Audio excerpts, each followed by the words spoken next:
Repetition is the mother of learning. Is that a quote that? No, I did not come up with that.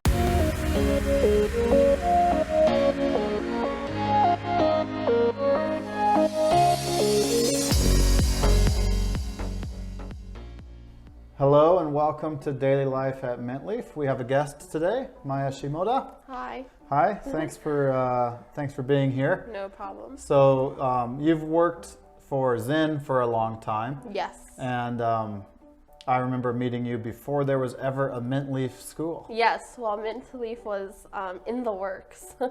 Right. And so now we have a 3-story school, and we have 2 preschool classrooms and a toddler classroom. Your main job, can you tell us a little bit about your main job? Sure. So my main job at Zen is usually in the hospitality side, with the hostels that we have in Yamanouchi and Togakushi, just running the businesses there, everything from cleaning and cooking and managing the online travel agencies.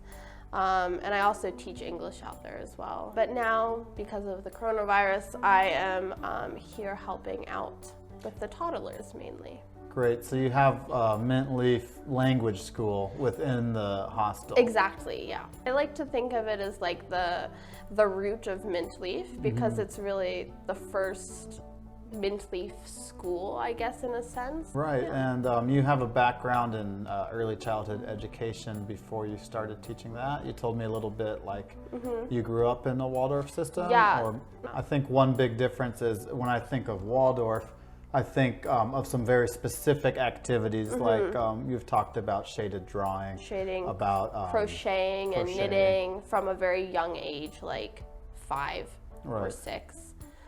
Yeah, and a little bit about myself. I also spent some time in a Waldorf school and some time in Montessori school, so I have some memories of these type of activities too. And at first I wanted to talk a little bit about the differences between toddlers and preschoolers. What do you think are some of the differences that you observe in working with toddlers versus preschoolers? There is quite an age range even within the toddler class that we do have, but a lot of the main things that I notice is just their levels of communication. The children who err on the side of 3 or almost 3, they're much better at communicating their needs when they want you to help them with something, when they don't want to do something. It can be a challenge where in our approach we want to have the children be independent and we want them to do things for themselves. And it's very easy for teachers to do a lot of things for toddlers.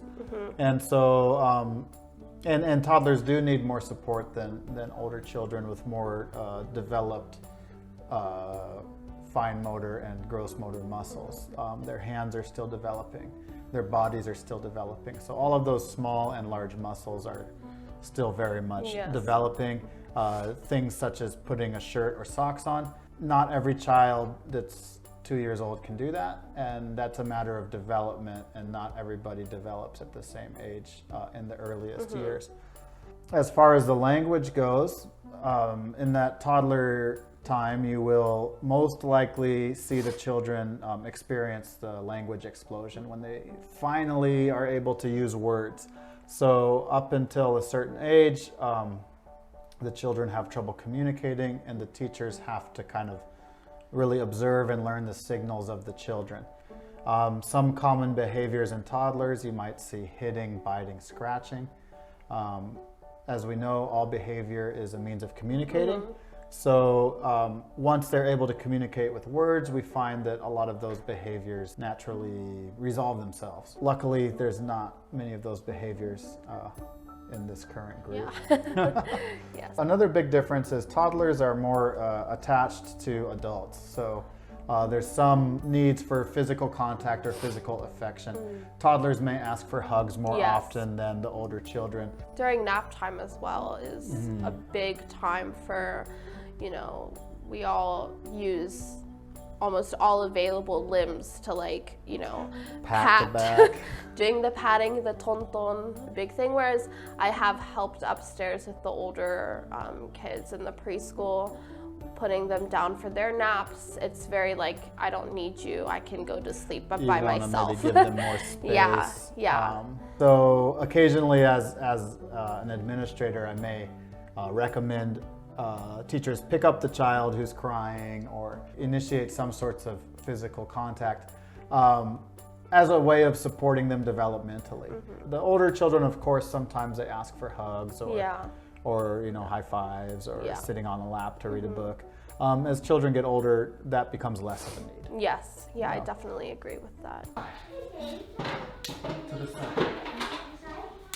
Down. Just gonna help Sakura wipe her mouth.